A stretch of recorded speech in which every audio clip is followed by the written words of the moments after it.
Swami came in my dream that very night. He was mighty. I've never seen Swami so big, towering to the heavens. To tell you I'm the boss. So I was like a little ant at his feet, folding my hands like that. Swami. And Swami made a statement. He said, when Swami is playing, you don't need to play. Watch. Stop finding. Stop looking. Because what you are, what you're looking for. God is in you, above you, below you, around you, and you're looking for Him. It's the mind that looks. It's the mind that gets agitated. Immediately you shut the mind up. You are that. Your essence is Ananda, bliss. Teach us, how do you shut your mind up? Shut it up. How do you do it? Actually, if you know the nature of the mind, you just know that it doesn't really exist. When the you know who I am, I did this, I did that, I did this, I'm going to do the other one. When the I begins to diminish, and then in your life is God, God, God, God, God, then you are not far from the kingdom of God. And even when you're sick, you can feel this way? Sick? Who is sick? Even when you're... The Atma, you can never be sick. When there is sickness, Swami has also said that 99%, I will also really know, 99% of what we suffer is as a result of the mind. It's bodily sickness, because the body is a reflection of the mind. So the Atma is mad, you get hot. Why do you get hot? The sufferer is at fault. Whenever you suffer, you are at fault, because the ego is producing itself. It's the ego that suffers. You are not separate from the Creator. You are the Creator. You are eternal. You are infinite, absolute, unbounded. I know you don't like to talk about it, but in this illusion, we think we are separate. It's the thinking. And as long as the thinking persists, you will not understand what I'm talking about. So how do we get around the thinking of Stop the thinking. Talk to those newcomers who have somehow heard the name of Sai Baba, or they've seen his picture, and they're hungry for more, but they don't want to lose their Christianity. Dude, the most important thing is love. If you love Jesus, you will come to the Father of Jesus. You're not going to give up Jesus by coming to Baba. How? The Father and I are one. Roman Catholic priest Father Charles Ogada says it's the most profound spiritual lesson he has to teach in his entire lifetime. The lesson that Sri Satya Sai Baba, Jesus, Buddha, Moses, and you are one. In part 4 of his video interview series, Father Charles comes the closest yet to capturing the very essence of oneness. Welcome to Souljourns. This interview was recorded in Puttaparthi, India in January 2010. Father Charles Ogada, Merry Christmas. What is your Christmas message to every living being? Simple. Let the divine shine within your heart. Let the whole world be enveloped by divine love, Christ consciousness, Christ love. Jesus said to his disciples, "A new commandment I give you. Love one another just as I have loved you." So it is the Jesus love that is going to transform the whole universe. Charles, people have been asking for peace and love on earth for 10,000 years, and we still don't have it. What are we missing? What are we forgetting to do? It's there. We are neck deep in the ocean, in water, in the stream of God's love, but we don't drink. What keeps us from drinking it?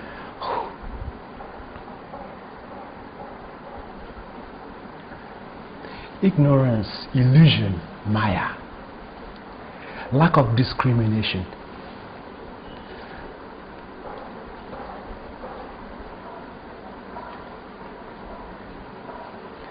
Your father might have left a treasure for you before he died. But somehow, you are not aware of that treasure. But it's in your name. You suffer, isn't it? Yes. You don't know. So if we don't know to look for it. We don't know where to look for it. We don't know what to do with it if we find it. So yeah, you're right.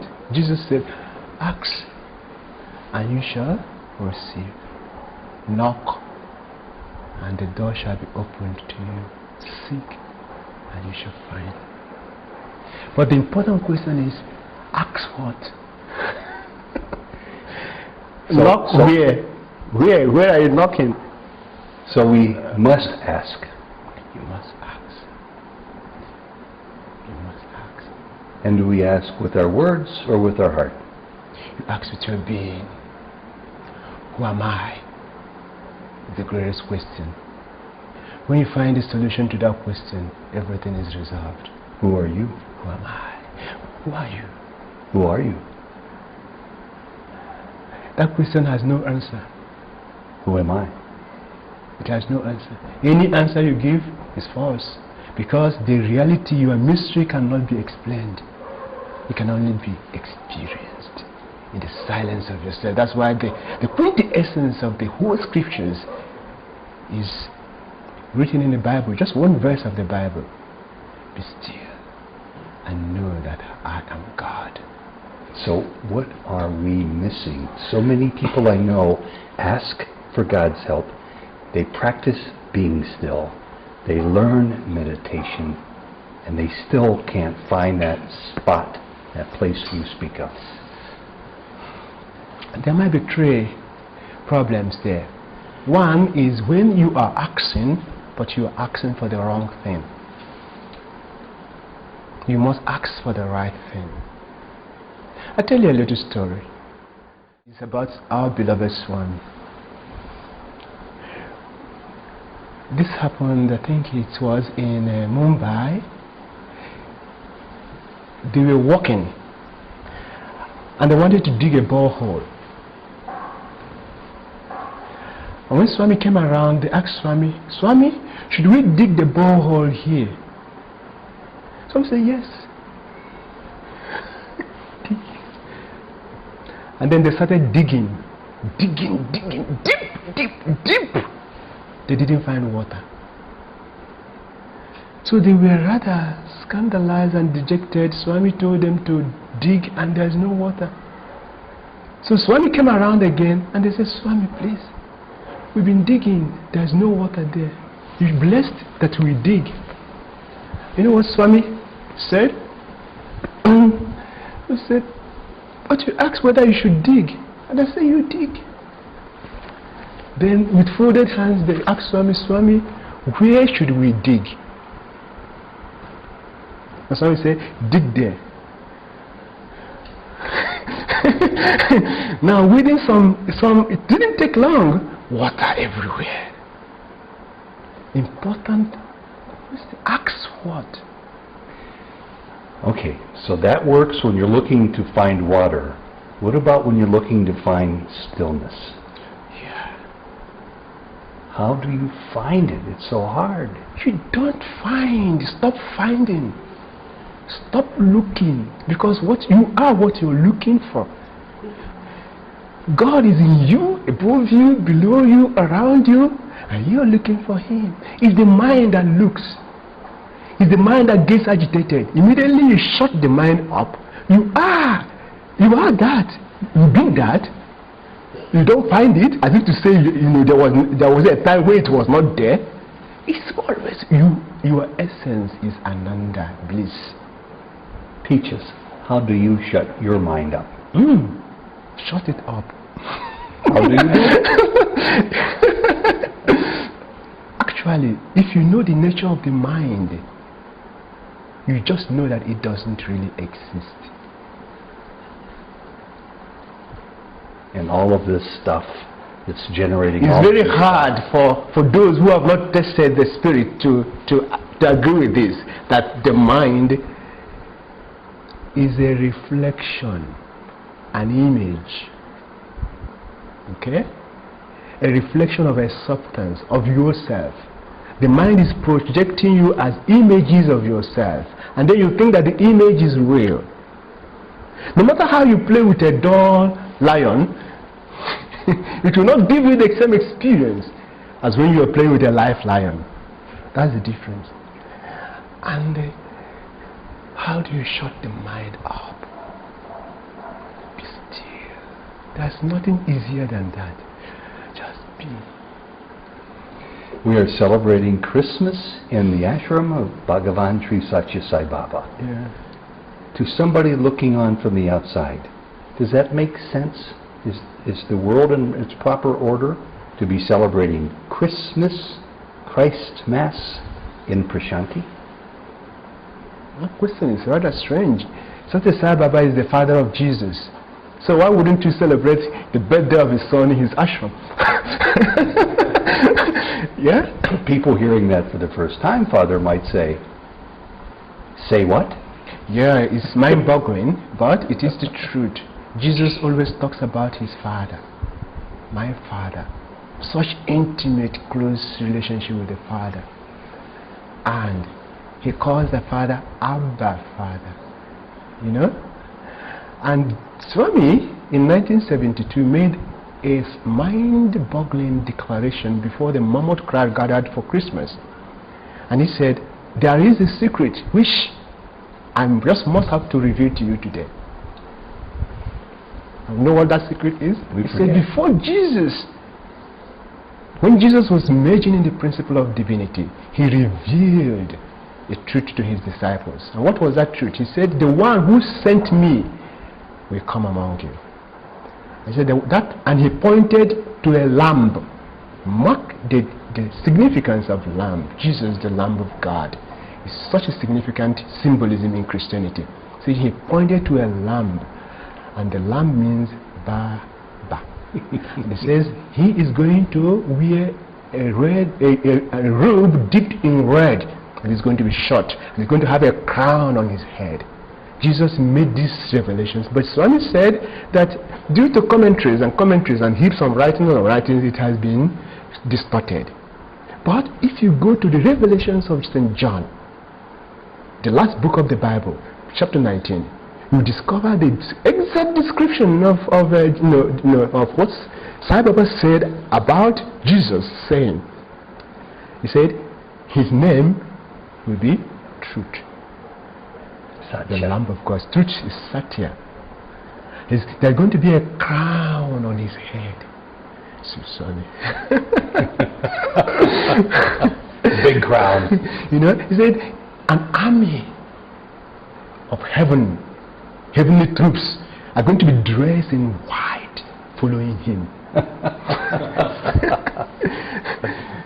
So many exact description. And then he said his robe, he wears a robe dipped in blood. Same. So who is that? He's the Father of Jesus. He is here. It's not something that you can comprehend with the mind. The more you try to deal with it in the mind, it's the mind that distorts everything. The more you try to comprehend reality, especially the reality of God, which is the only reality that is, with the mind, the more you get confused. It's experience. It's the science of the self. It has a methodology. And if you follow that methodology step by step, you reach that experience which the sages and the saints have described without fault. So this video is going to be seen by people all over the world, we hope, including by young Catholics who love Jesus, who love the Holy Spirit, who love God the Father. And what can you tell them to make it a little easier for them to understand that the Father of Jesus is walking the earth today? Jesus said, no one comes to me except the Father draws him to myself. And the Father has also repeated the same statement, that no one comes here, even with 1,000 bulls attached to his waist, except I call. It's the grace of God. Nothing much we can do but to pray and to make, when your heart becomes pure, when you are not complicated, when there is love welling in your heart, you will naturally be drawn to divinity. Right? But when you are here, you know, the people who don't see are not those who don't have eyes. No, it is those who have refused to see. So talk for a minute, if you will, to those newcomers who are Christians. They might be Catholics, they may be Baptists, or they may be Presbyterians. Talk to those newcomers who have somehow heard the name of Sai Baba, or they've seen his picture, and they're hungry for more, but they don't want to lose their Christianity. Dude, the most important thing is love. If you love Jesus, you will come to the Father of Jesus. You're not going to give up Jesus by coming to Baba. How? The Father and I are one. What is the contradiction? There are no two. It is only when there is two that there is contradiction. Love Jesus sincerely. Then He will reveal everything. He said, everything I learned from the Father I have made known to you. Right? Love is the ingredient, is the most essential particle in our spiritual part. Right? So if they are newcomers, the only thing I tell them is love. Open up your heart. Go with your heart. Don't go with dogmas and theology and books, and they are going to confuse you. Because no matter how you try, well, by seeing the form of Swami, how will you tell he's God? It's not possible. Only God can see God. Even some of us here, we just believe it. So something that will happen is, he's not God again. So the answer of yesterday becomes the question of today. That's why you see bombs. Refugees are bumping. You know, something happens, something mind-boggling happens. Oh, he's God. But it's a thing of the mind. Something else happens. How can God do that? Huh? Right. But if you experience the heart-to-heart connection, if you experience God, then do you know that God is beyond good and evil? God is beyond anything you can say that God is. There's no doubt. There's only mystery, love, joy, bliss. So should people who want to follow your advice and draw closer to God through Jesus, through the Father of Jesus, should they immediately drop everything and get on an airplane and fly to India? Oh, is that necessary? When God calls you, you said today. It is only when God calls you. But you're here. It is He who called me. I tell you the story. Okay, last time I came, I had problems coming here with, because of the visa. And when we came in June, actually, I told Swami, it's going to be a long time before I come again. In fact, I told him, Swami, I think I have, because I've been coming almost every year, sometimes twice, I think I have to now do some work my whole place. And you know what? I was given express visa. He gave me express visa without fee. the Deputy High Commissioner of India called me. Wow. And he made it very easy for you to come. He made me very easy, everything. So he brought me here. He brought you here. He brought all of us here. It is His will that brings us to Him, not our will. But it's not always important for people to come here and still be a good follower of Jesus and Sai Baba and God. Immediately you come to the Father, the reality of the Son will be made known to you. Because Jesus also said to His disciples,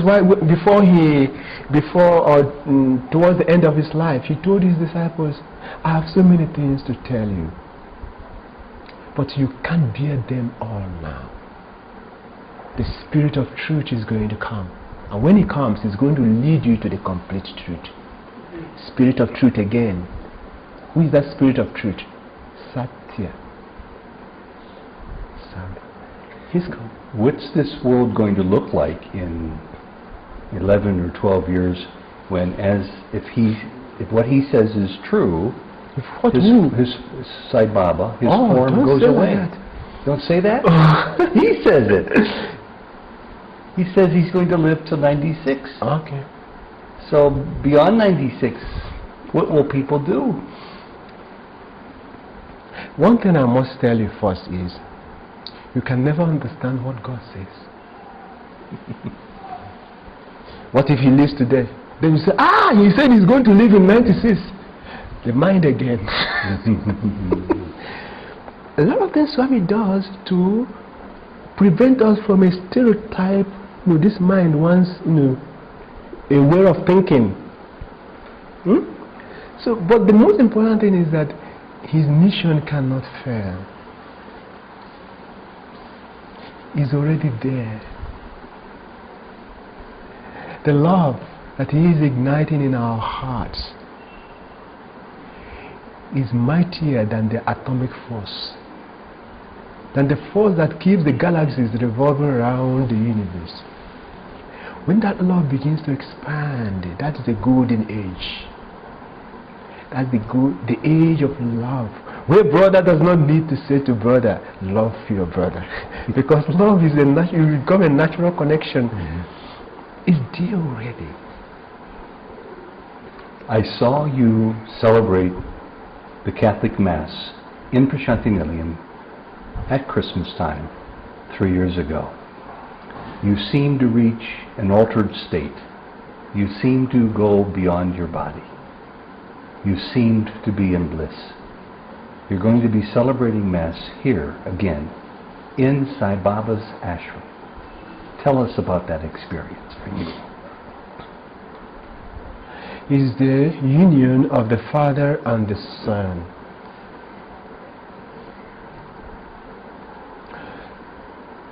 Jesus instituted the Blessed Sacrament. He took bread and gave it to his disciples and said, "Take, eat, this is my body." He took wine and gave thanks and gave it to them and said, "Drink, this is my blood." Swami has brought out the real essence of the actions of Jesus. He said, when Jesus took the bread and said, "This is my body," it means that everything that has body. Remember, the ant has body, eh? Everything that has body is Jesus. And everything that has a life spring is the life of Jesus. It's a oneness with the whole universe. So when you eat Jesus, you are Jesus. You are what you receive. You receive what you are. It is to be one, not just with your brothers and your sisters and your kith and kin or those in your religion, but one with the whole humanity, one with the whole creation, one with everything. You know what that means? No. You can only experience it. You can know it. All I know is that you said something that was beautiful, yet very surprising. But now I understand it more, because you say Jesus is the Son of God and the Father of Jesus is Sai Baba. It's easier for me then to understand why you use these words in celebrating the Mass inside Prashanti Nilayam when you say, "Our Father, which art in party." I don't think I ever expected to hear those words uttered. And when you said those for the first time, did it hit you? Did you understand deeply what you were saying? It comes. It just comes. I don't think about what I say, because it comes from the heart. Whenever I think about it, it's not coming from him.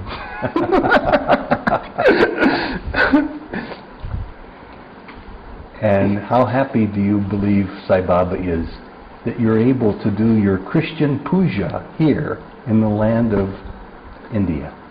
He's the one that says do. You just be. Your duty is to be, not to be this or to be that. And you're right, he is the one who said do, because he gave you permission every year to celebrate the Mass in his house. He is the celebrant. He is the bread. He is everything. Right? You see, this is spirituality. You're asking me how to drop the mind. But I tell you, the root of the mind is the ego, the I. As long as there is this I recording in your life, you cannot experience God. Jesus said you cannot serve both Mammon and God at the same time. Mammon is the world is the mind. So when the I begins to diminish, it is no longer I who lives, but Christ dwelling within me. St. Paul says, when the I, this I, you know who I am, I did this, I did that, I did this, I'm going to do the other one. When the I begins to diminish, and then in your life is God, God, God, God, God, then you are not far from the kingdom of God. And even when you're sick, you can feel this way? Sick? Who is sick? Even when you're... The Atma, you can never be sick. Even when you're in fear of something, you can be this way? You can never... When there's fear, it's the mind. When there's sickness, Swami also said that 99%, I will also really know, 99% of what we suffer is as a result of the mind. It's bodily sickness, because the body is a reflection of the mind. So the Atma is not, you get hot. Why do you get hot? The sufferer is at fault. Whenever you suffer, you are at fault, because the ego is producing itself. It's the ego that suffers. I get hot all the time. Yeah, a little example. Have you ever had a toothache? Yes. Oh. How was that? It hurt. It hurts. Bad one. Huh? You can't eat, isn't it? Yeah. All your mind will be in your mouth, isn't it? Now you never know that there's a set of teeth in your mouth, isn't it? Now, this toothache you had, what is the cause of the pain? The body. It's the eye. Because you focus your concentration on it? It's the eye. When the eye is there, there's pain. When the eye is not there, there's no pain. All of a sudden you take tablets. Even the toothache won't also allow you to sleep. Then you take sleeping tablets to dull yourself into sleep, isn't it? Mm-hmm. And then all of a sudden you are off. What happens? You forget yourself. Immediately there's no I in deep sleep. The pain goes. So you're saying when somebody experiences physical pain, the cure is to forget themselves? No. You can't just do it like that when the pain comes. It is a part of spirituality. Gradual part. But you need forget self. Self, I mean, is the little self, the ego, which is the reflection of the big self. You call it self because it's a reflection. It looks like the original. That's why you call it self. When you see your image, you say, that is myself. It's the image. But because it's like the image, it has the same name with self. I am. When Moses asked God, who are you? God said, I am. My name is I am. Okay? The same I am, I, is the same ego, I. Okay, but that ego, little self that is individuated in the body, that identifies itself with a particular body, is the little self. When this individualization is caught, and then you merge with the universal self, that is God consciousness. Do you understand? Yes. So the root of pain, suffering, sorrow, anxiety is the mind. And another big one for many people is anger. Anger? What is the cause of your anger? Why are you angry? I guess people might say it's because they feel they're not being treated fairly. Who are they? When you are everything. It's the sense of separation. Right? You say, okay, your wife, Jody, you go and take his money. You don't feel your money is lost, isn't it so? Huh? Okay, another person goes and takes it. So he has stolen the money, right? Because you feel one with Jody, but you don't feel one with the other person. Very good. So it is this sense of separation that brings all the trouble. And what is the cause of that sense of separation? Is the I. I am American, I am African, I am tall, I am rich, you are poor. It's the I that separates you from yourself. So immediately that I goes, you just discover that you are the one dancing in every heart. And when that happens, where is the anger? Huh? When you are at the ocean, somebody comes and takes a cup of water. Where is the anger? You don't even know that's not no loss. But when you limit yourself, when the self becomes selfish, then little thing irritates you. Expand, expand, expand. Let's get back to your declaration that Sai Baba Well, it's his declaration too, that he is the Father of Jesus. This is really... This is big for most people seeing this who don't know much about Sai Baba. What do you plan to do with this information? Plan? Yeah. I don't plan. Swami has always shattered all my plans. So leave him. What do you wish to do with this information? He is the one doing. You think you do? Who is the doer? God is the doer. This information might not reach anyone. Before something happens, so many other things must have happened to make it happen. In other words, you had to be an open vessel for this to happen. You had to be willing and... I. Do nothing. When I say do nothing, it's the greatest thing to do. Don't have that sense you are the one doing. Do your duty. And God will... Look at the sun. Are you the one making it to revolve? Have you ever thought about it? We don't ever think about these things. The sun is shining now. Who is making it shine? Without it shining, can this thing video me? Right? Do you understand what I'm talking about? Be still. So does this mean you never get upset or disappointed or angry? Oh, that question is not a good question. Whenever I get angry, I know it's the mind. I say, the mind, okay, you can get angry, but just know that you are not the boss. Okay? You have to be aware. Okay? This awareness grows. And there will be a time when the ego begins to diminish, that you are just awareness itself, consciousness itself. And you suffered one of the greatest pains anybody can ever suffer. In pain, you come in again. I tell you the story. The second time I came, when I went back to Lagos, something happened. I was ejected from the church. In Nigeria? In Nigeria.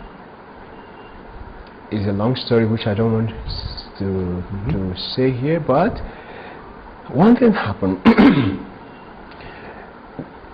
Because everything was taken, even my passport, because they don't want me to go to India again. They have to take my passport so that I'm saved from going to hell. They love me also. They do. Okay? They really but do. they think of you as being a naughty boy. And not really a naughty boy. I mean, they want to save me from petition. Okay. And I appreciate that love. I appreciate it. Swami came in my dream that very night. He was mighty. I've never seen Swami so big, towering to the heavens. To tell you I'm the boss. So I was like a little ant on the street, folding my hands like that. Swami. And Swami made a statement. He said, when Swami is playing, you don't need to play. Watch. He's the greatest, watch. Which means one, he's the one playing. And if he's the one playing, he's the one in the heart of the one that is playing. Right? Swami, so you are the one doing all these things, and I haven't even loved doing them. And immediately the sense of sorrow began to dwindle. To see God, even Jesus said, love your enemy. Krishna said, be alike to both friend and foe. They are saying the same thing. Right? When you love is a power that transforms, that uplifts, that turns hurt into something very sweet. By the way, you don't need to suffer, Do you know that? Why would you want to suffer? Nobody wants to suffer. Even the ant doesn't want to suffer, isn't it so? Because your very nature is ananda, is bliss. Then if I tell you what to do in order not to suffer, you say no. Isn't it? I know though that certain tests that hit people cause them to suffer more than other tests. For example, this past year recently your mother died, very, very young. Very much, she was not sick. She died suddenly. You were there, and I'm sure you were very grateful to be there in Nigeria at the time to be close to her within days of her death. But death for anybody of a loved one is very, very painful. How do you get through that? By relying on your faith. The secret of life is hidden in death.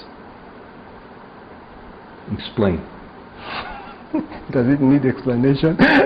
You need to die then. So I'll find out soon. You know? Yes. My mother was an embodiment of love. You know, when Swami says mother, the love that is most akin to divine love is mother's love. If you've not experienced mother's love, you will not understand what Swami says. And when Swami said that I have the love of 1,000 mothers, if you've not experienced mother's love, you will not know what he's talking about. And when the scriptures say that even if the mother abandons the baby in her arms, I will never abandon you. Mm-hmm. You will not if you've not experienced the love of a mother, you will not understand what Swami is talking about. You know, my mother has been very close to me. In fact, she is a divine saint. She is not just a mother, but she's also a friend, one of my closest friends, confidant. Because, for example, when I had the troubles, not troubles in quote, okay? Because actually, you can bear it, but it's harder for you to bear it when you see your loved ones suffer. Even God says, touch not my devotees. You can do anything to me, okay? But when you touch my devotees, right? Swami was crying when Gita died. Huh? Yes. It's not because of death. His mother. Jesus, for example, when Jesus heard that Lazarus was dead, not heard, because when Jesus was far off from where Lazarus lived, 3 days journey or thereabout, and he told his disciples, Lazarus has fallen asleep. They didn't understand what he said. But he continued his walk until Lazarus was in the grave for how many days? I think 3 days or what? Or 4 days? 3 days. Then he said, you have to go. Then while they were going, Martha ran out. Lazarus' mother. No, not Lazarus' brother. Okay, brother. Martha and Mary went to Jesus and said, Master, if you had been here, my brother could not have died. And she was sobbing. Right? And the shortest verse in the Bible, and Jesus wept. Jesus wept. Why? Because of Lazarus' death? No. He wept because Martha was weeping. It's a heart-to-heart connection. It's love flowing. It's not a weep of sorrow. They are not tears of sorrow, but tears of love. Mm-hmm. Tears of divine union. So, maybe I've dripped a little bit, but no, my mom,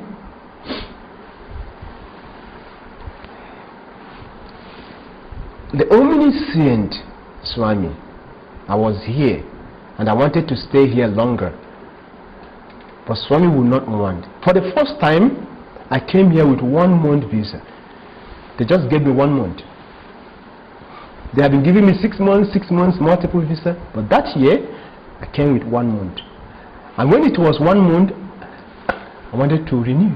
So I went to Maldives through the help of Registrarse to renew my visa. And they called the deputy high commissioner there. He said, come. When I went, I couldn't get visa. They tried whatever. Nigeria didn't give the permission. I tried again. They said apply maybe for 6 weeks or 7 weeks. I applied. It was refused again. Because all my things were here in India. I just took my laptop and little bag. Then they said I have to go from Maldives itself back to Nigeria. That I should get the visa from Nigeria. I went to Nigeria. Tried to get the visa, I couldn't. Twice also, with all the big contacts. 4 times I applied for visa, I couldn't get. January, my mom died. And it gave me the ample opportunity to be very close to her during her last moments on this planet Earth. So you were supposed to be home. Swami is the one pulling the string. Right? And you may not understand why what is happening at that time is happening, but he's there waving his hand. That's why you have, the greatest thing is to surrender to God. And to know that, one, He loves you. He loves you more than you can say, more than you can ever imagine. He loves you. He cannot but love you because you are a facet of Himself. So, He loves you. 2, He knows. 3, He has all the power. So, why not surrender? You enjoy. I'm tempted. When you know that your Father loves you so much, and that your Father has all the power to do what is good for you, and that your Father knows everything. I'm tempted to ask you quickly a question I've heard asked many times and answered many times, but this seems to be appropriate, and so it'll be asked again. For those people who have doubt or anger or suspicion in their heart about God, what can you tell them to their question when they ask you, why does God allow so many people to suffer so needlessly? Mothers, children, old people. Why does God allow so many people to hurt? Oh, dear children, God loves you. The hurt you experience is not as a result of God.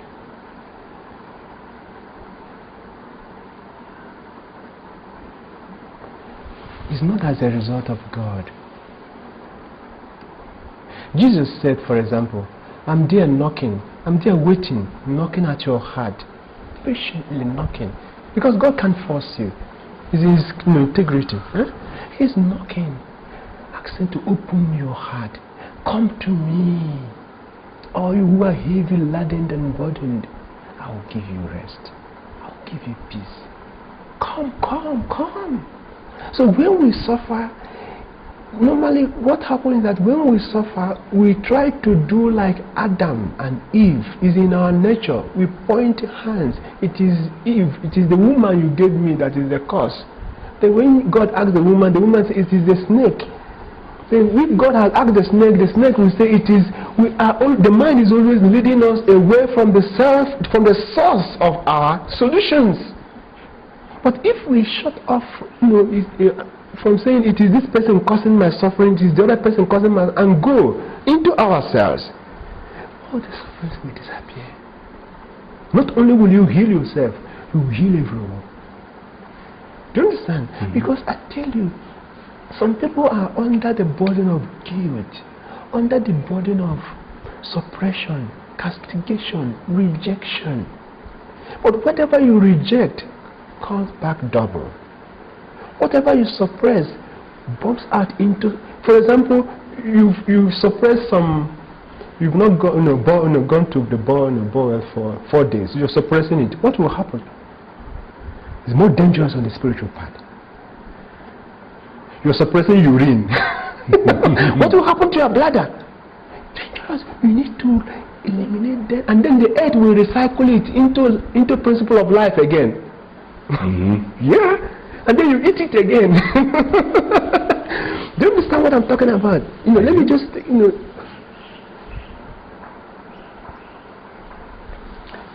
accept. That's the first. Accept the present. Tell Lord, I accept this present moment. Everything that is in it, I accept. Okay?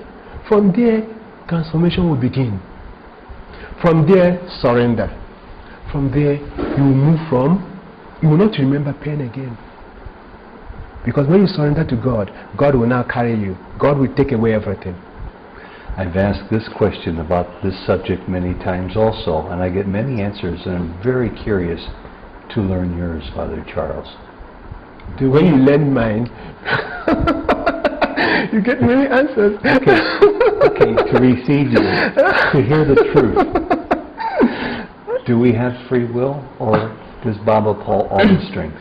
You see, that question is from the ego. It's from sense of separation. That question doesn't really arrive. God doesn't even have will. Where there's one, where is will? It's only where there are two. So if we don't believe we're separate from God, there's no matter to consider free will. Flow. It's an it's the notion of continuity.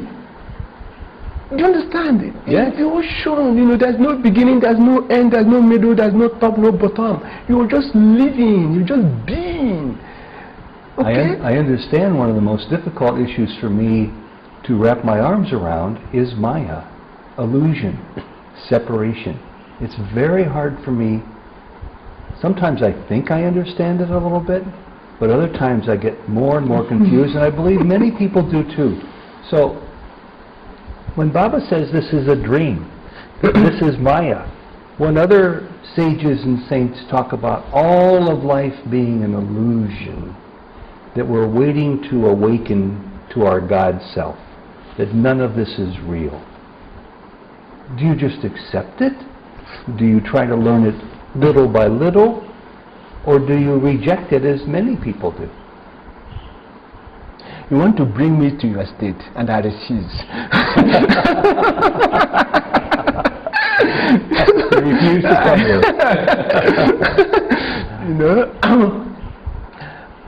This is a big issue. See, this is a big matter. It's big because you say it's big. It's not big for you. There is nothing. There's nothing there. You see the ocean. See the ocean and the waves. You see the ocean and the wave. What's the difference? They're the same. Yeah. I hope this answer is not going to lead to another question later on. The wave is a small version of the ocean. But actually the wave does not exist. Right? Does the ocean exist? It's the ocean. It's the ocean. I see. You understand? Yeah. The waves come and pass. When you are seeing the ocean, you are not seeing this particular water twice. You cannot see a particular water. It's always flowing. But within that flow, there is a stillness. So you can't separate the world from God and say the world is Maya and God is also illusion. You can't also say that. Because in the sense of separation, that also makes you say that the world is there and God is there. I think to say God and creation can be separated. No. You are the one. There is no second. When you sink, you need to sink yourself into that awareness. You discover that all this will disappear. You are the one. Easier said than done. No, it is the mind that says easier. That's the mind. The mind makes things complicated. The mind is 2, 3, 4, 5. But Baba, the Creator gave us our minds. Who is the Creator? You put the Creator there, but you are the Creator. Why did I give myself a because mind? you are projecting it right now. You are not separate from the Creator. You are the Creator. You are eternal. You are infinite, absolute, unbounded. I know you don't like to talk about it, but in this illusion, we think we are separate. It's the thinking. And as long as the thinking persists, you will not understand what I'm talking about. So how do we get around the thinking of Stop the thinking. Your nature is not to think. What do you do in place of thinking? When the sun rises, what does the moon do? Shines. When the sun is shining, does it need the moon? No. Where does the light of the moon come from? The sun. So the mind is not really real in the actual sense of the word. Its energy is derived from the self, but it parades itself as the self. That's ego. You understand?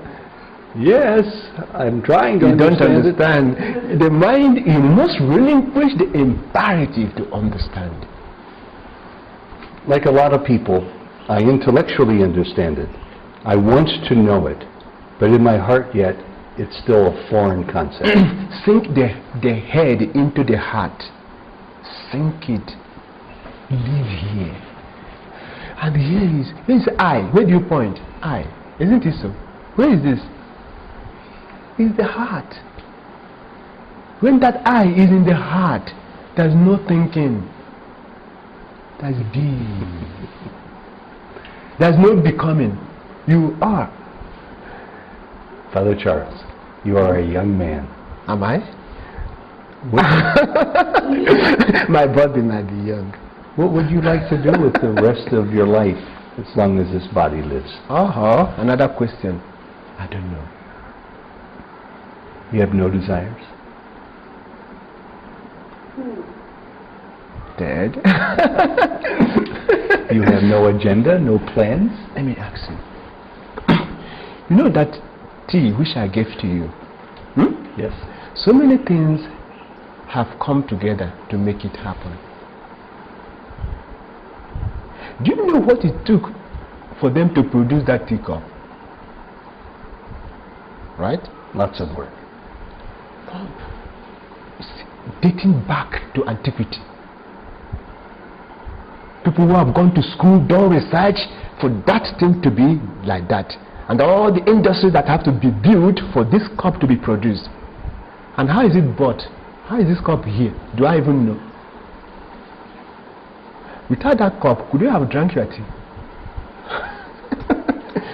So if that cup is missing, you have every other thing, but that cup is missing. Could you have drank your tea? No. We are not in control.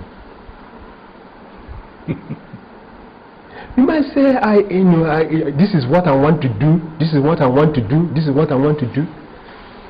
It's all mind. Be. So many things I wanted to do in the past never came true. So why want? When what will happen. Why not want when what will not happen? The best is to be.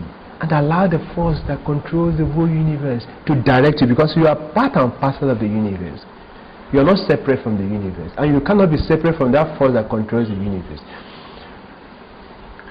As we wind down to the conclusion of this particular talk, I would like you to do the impossible and to summarize in several minutes your intention to share some of these concepts with others around the world, especially the concept of I am, of Advaita, of divine oneness. Why is that so important to you? And why is it that so few people understand it? You know, it's a very hard concept. Hard in the sense that the mind has been humanity has trained its mind to be very hard. So when you say somebody less thinking, and then even no thinking, it's too much. Okay? And to know that the I am is the seed of everything that is. So the only thing I can say is that the I am will take care of himself. Well, is that sufficient for us to understand what's going to happen? I don't know anything. And this is the truth. I don't know anything. What I know is what will happen will happen. And when the fruit is ripe, it will fall. Isn't it so? Huh? When the fruit is ripe, it will fall. You are cooking rice. Huh? Do you bring down the rice before it is done? Everything has time.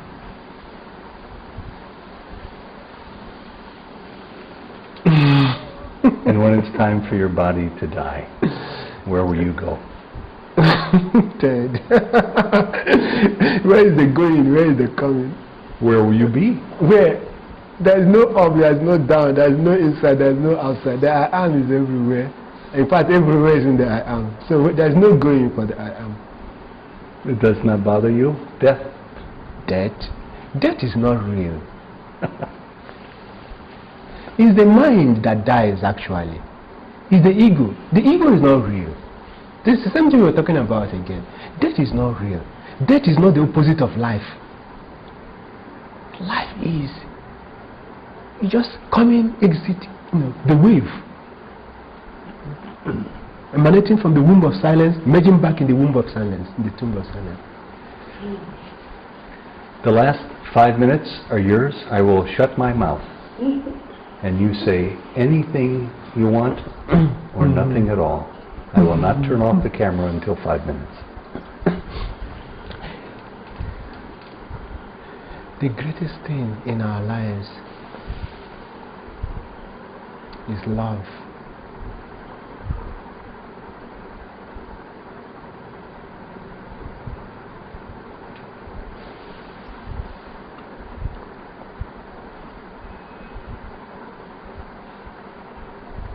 Be happy. Because they are not different. When you are in love, you are ever happy. And what does it take to be happy? Nothing. It's your greatest possession, your greatest treasure. The self is Ananda, is bliss itself. Be happy. And it is in that state of being that everything is attracted to you. Because the self is also attraction. Krishna means attraction. Krishna is the inner self. When you are, everything happens so fast. When you try to be, you are swimming against the current of your own being. There's friction. Be happy, dear children. Be happy. Do not take this world so serious, otherwise you end up in the psychiatric hospital. Nothing is serious, nothing is important, really, nothing. The only thing that is important is that which adds importance to everything, and that is yourself.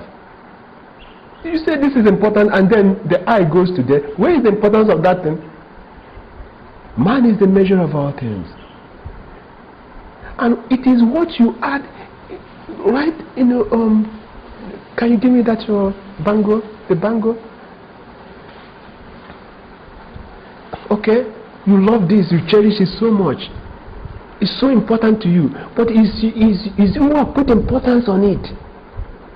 And because you put so much importance on it, when it now begins to diminish, dwindle, change, your happiness is affected. But if you never put any importance to this, if you lose it, you won't even know you've lost it. Right? So the point is, don't put importance on things. That doesn't mean that you should not do your duty. But it is when you remove that sense of detachment that actually you are more productive and you do things perfectly. When you want to operate your daughter, you are a doctor, you want to operate your daughter, but you are attached to the daughter, you make mistakes. But when you are free, then you do perfect, exact operation. It's same. Your father loves you so much. God loves you so much. God knows about all those things which you put importance on that deny your stillness, your happiness. Remove all those importance and put it only on one. I know that what? God. Put the importance on God. Every other thing will be taken care of. Jai Sai Ram. Jai Sai Ram. Thank you. Thank you. Long-term devotees. It's good for Christians. They're wonderful. Oh, they're beautiful people. And